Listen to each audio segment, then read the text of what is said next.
Two hertz. He has put in 2 hertz. Maybe it takes about 10 people, 8 to 10 people it takes.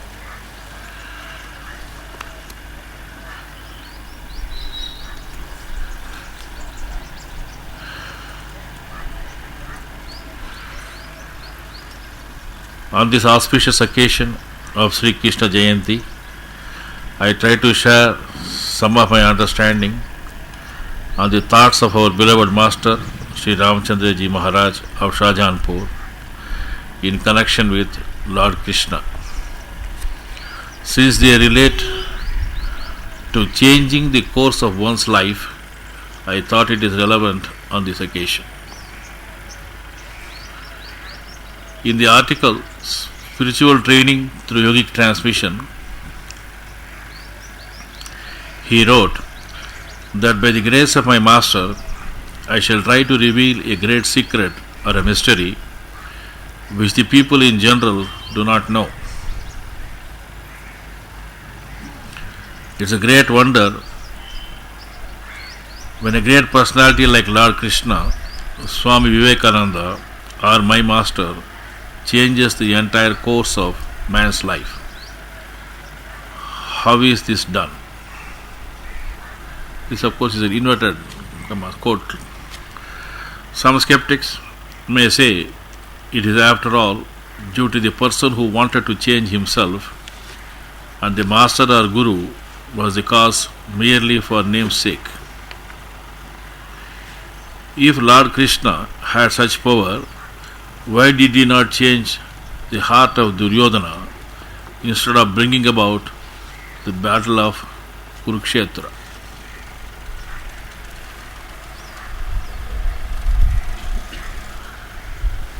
They may also quote many stories wherein somebody taking a worthless person or even a lifeless object as a guide has become a great saint. But this need not hinder us in trying to find out the reality, because God's ways are mysterious. Some are deluded by their own thinking, and some are illumined by divine grace.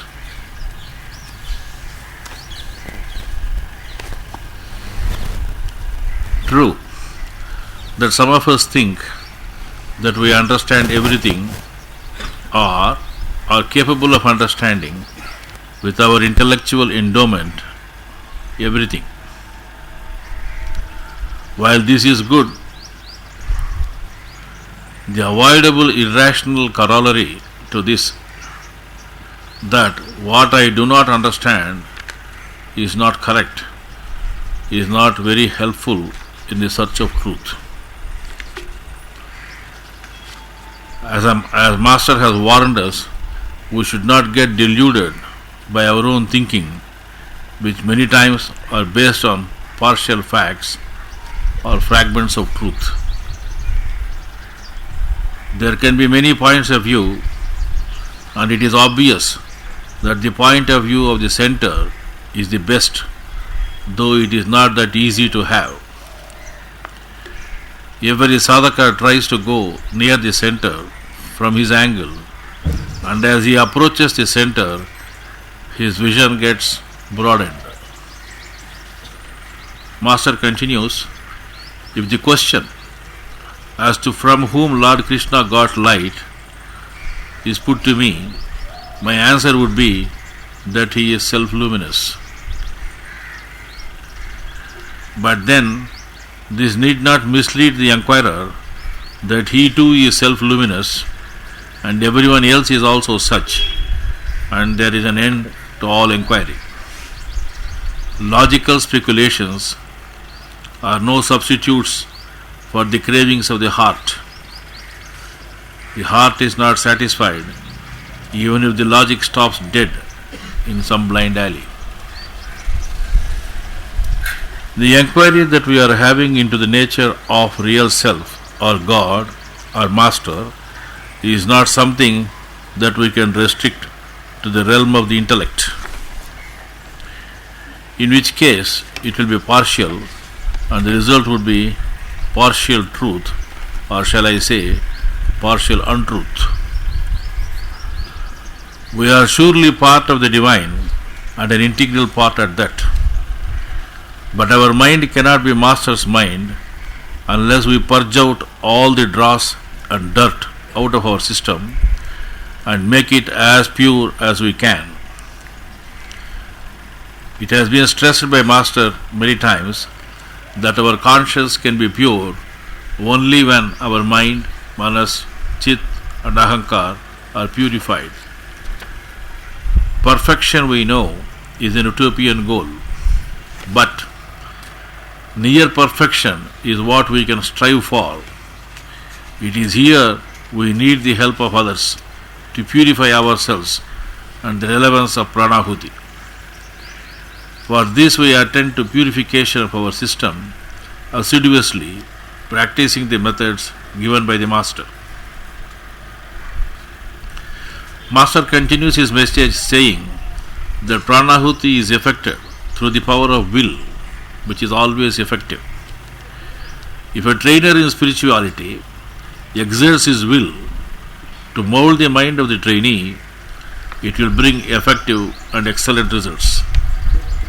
Many Swamijis who start the profession of Gurudom, as soon as they put on the ochre colored uniform, complain that although their Sishyas, disciples, listen to them with interest, yet they remain as crooked as the tail of a dog.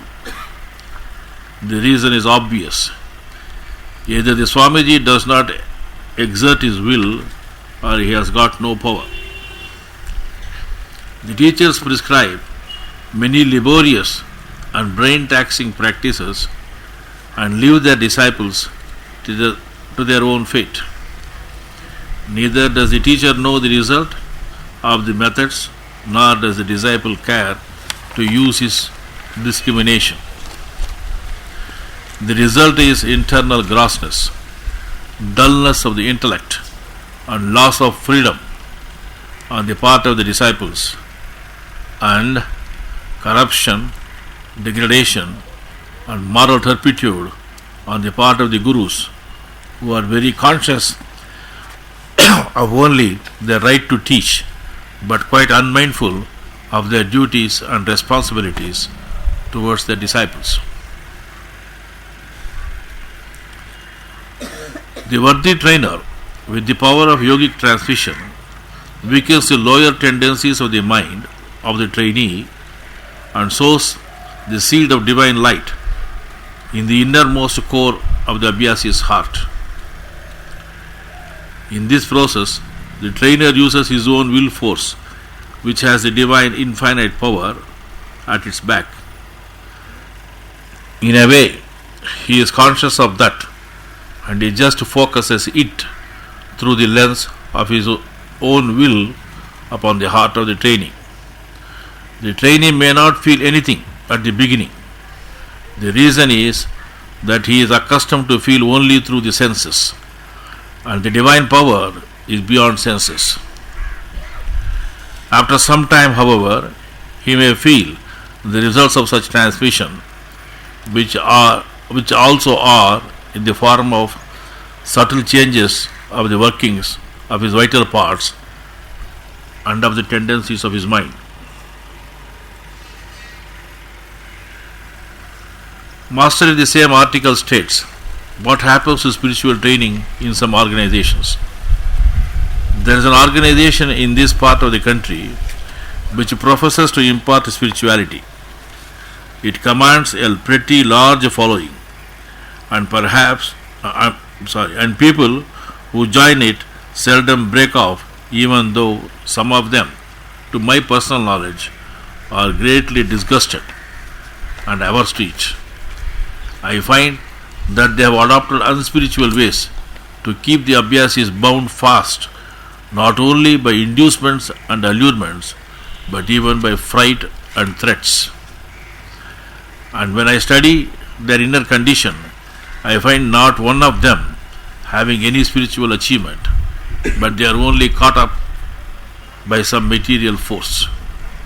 You will find hardly one amongst them who is nearer the mark in any way. Whereas in our samstha, you will be happy to note that none of the preceptors has even the slightest touch of Maya in all his transmissions. It is only the pure wave that flows from him to the Abhyasi. In my opinion, such pious methods must at all costs be adhered to in order to promote piety and righteousness all over. I pray for the making of such noble personalities to work for the enlightenment of the world, and time alone shall bring the results to light. We must try, heart and soul, to prepare such worthy souls as may be useful and helpful in the future world. It matters little if a few break off from us, because what they have gained during their brief contact will develop in the subsequent life, if not in this one. Thus our labor is by no means wasted or lost. Kindly note the purpose of the system given by the Master. He said, I pray for the making of such noble personalities to work for the enlightenment of the world, and time alone shall bring the result to light. His system is meant for transformation of the world, in contrast to that of Lord Krishna, where the individual's realization to his duty is said to be the goal. It is useful to recall certain fundamentals about the concept of God with reference to the attitudes that get generated in us. When we view the Master in first person, we get one who is a granter of our wishes, and the pinnacle experience in such cases can be Aham Brahmasmi. When we view Master in second person, thou, we move into the realm of devotion and surrender. When we view the Master in third person, it or thum, we get a special personality who is working out the transformation of human consciousness, in which we have a part to play, so that we live in an enlightened world. Lord Krishna in his Bhagavad Gita explained the intricacies of yoga of different types, adding the bhakti aspect also in yoga. Different types of yoga that do not have surrender to a master as an integral element of the system lead to what is termed as self-realization. It is a common perception that yoga sadhana leads to Advaitanubhuti, or to the awareness of Aham Brahmasmi. It is held by many scholars that yoga, as taught by sage Patanjali, is Nirishwara, or without God. There are many who hold the opinion that Ishvara Pranidhana is a part and parcel of Patanjali yoga. But in any yoga where God is not in the picture, the pinnacle experience can only be Aham Brahmasmi. In such an experience, the question of surrender is not possible. Lord Krishna was emphatic in stating that without the surrender to God, no real progress in the path of realization, which leads to active participation in the divine plan, is possible. We should remember the purpose of Lord Krishna in delivering the Gita is to motivate Arjuna to fight the battle for the sake of righteousness. It was not surely to make him a saint. If one has to act and not get tainted by the action, there is only a way of doing it, namely dedicating the entire actions to the divine, for the divine purpose and according to the divine will.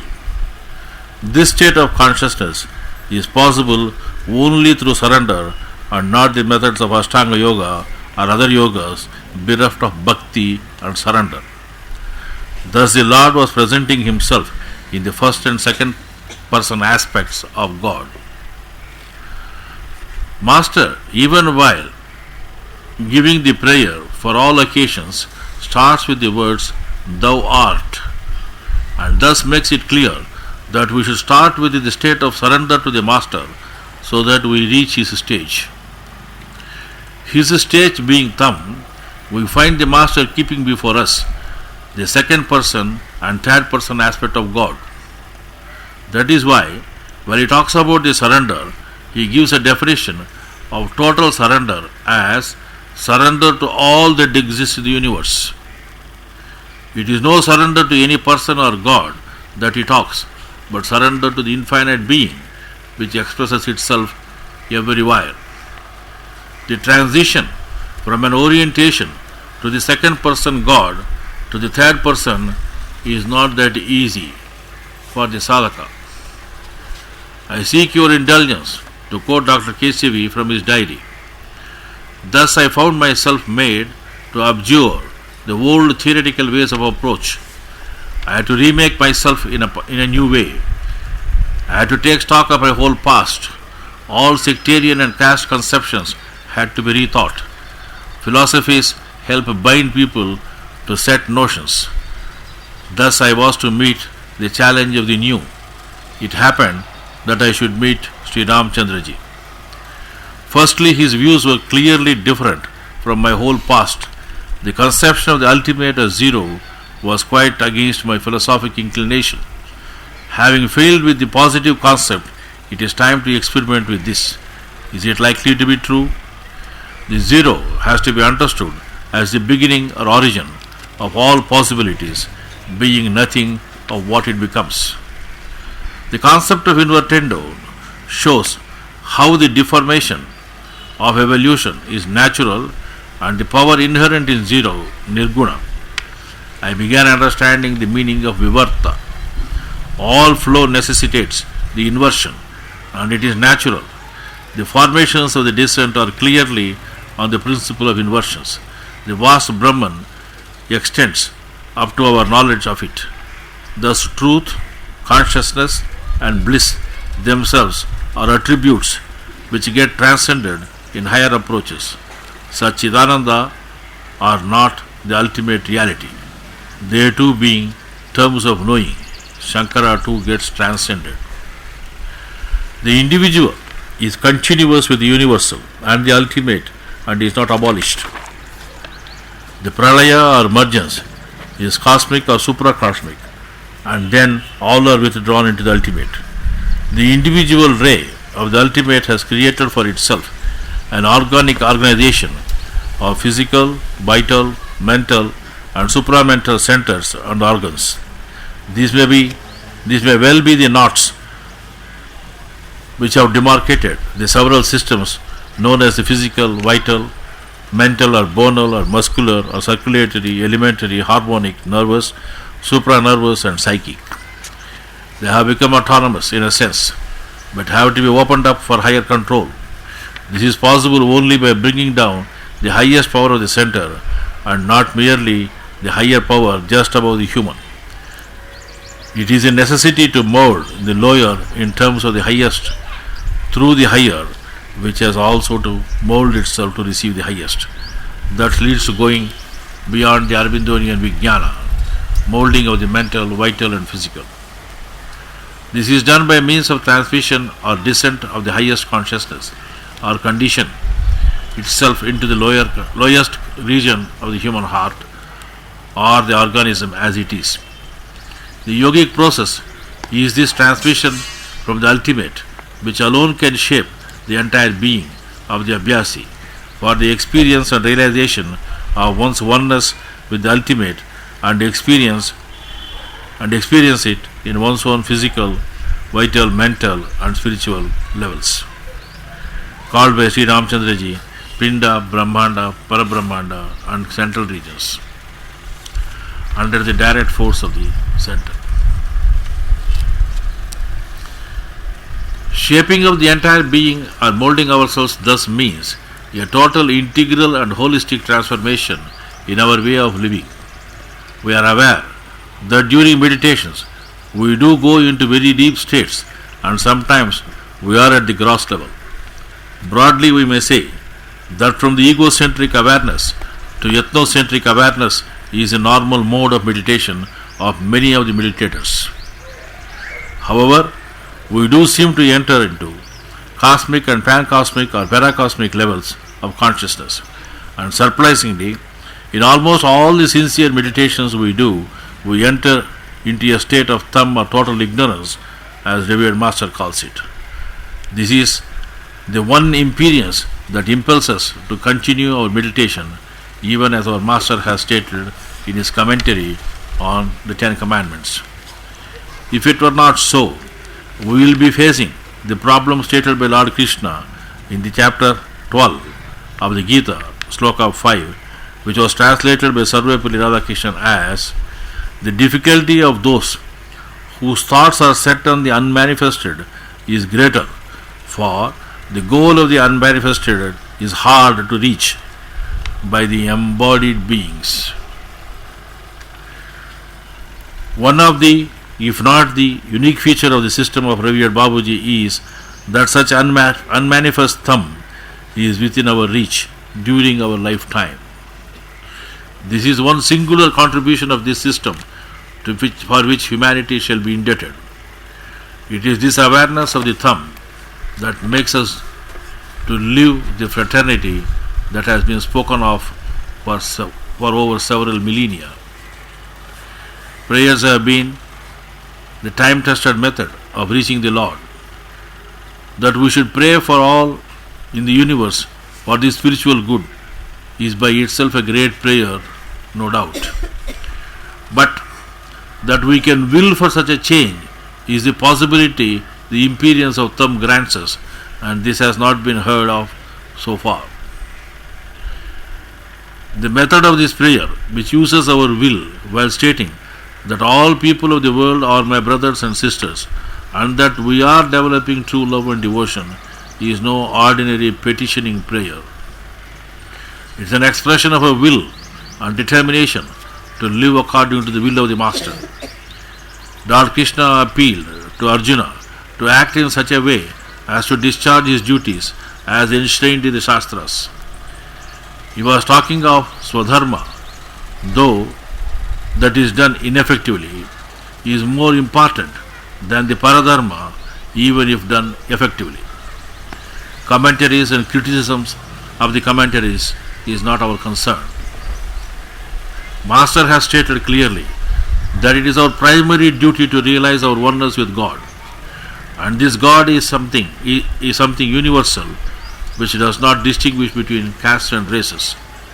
When God is taken in the third person perspective, this can only mean that we should partake in the divinization of man, which is the real duty waiting to be done by all of us. The third commandment is categorical of stating that our duty or dharma is to achieve oneness with God. A deeper understanding of this commandment would enable us to understand that we cannot have other goals like artha, dharma or jnana. This is in contrast to Lord Krishna accepting 4 categories of devotees.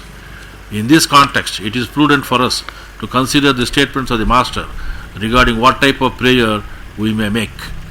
To quote him from his commentary on the second commandment, one should pray to him alone who is the Master in the true sense. I do not think it proper to pray to the slaves, that is, those powers who are subordinate to man, who are potentialized by him. It is also sheer folly to pray to the great Master for worldly gains, except in most special cases. When this is well understood, our clarity regarding the goal gets established in our hearts, and we seek oneness with him. It is not as though I have said something that is not known to you. I am only placing these ideas in the spirit of Bodhayanta Parasparam. My salutations to all.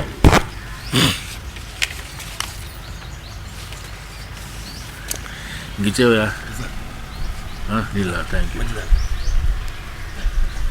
8 బాగుంది.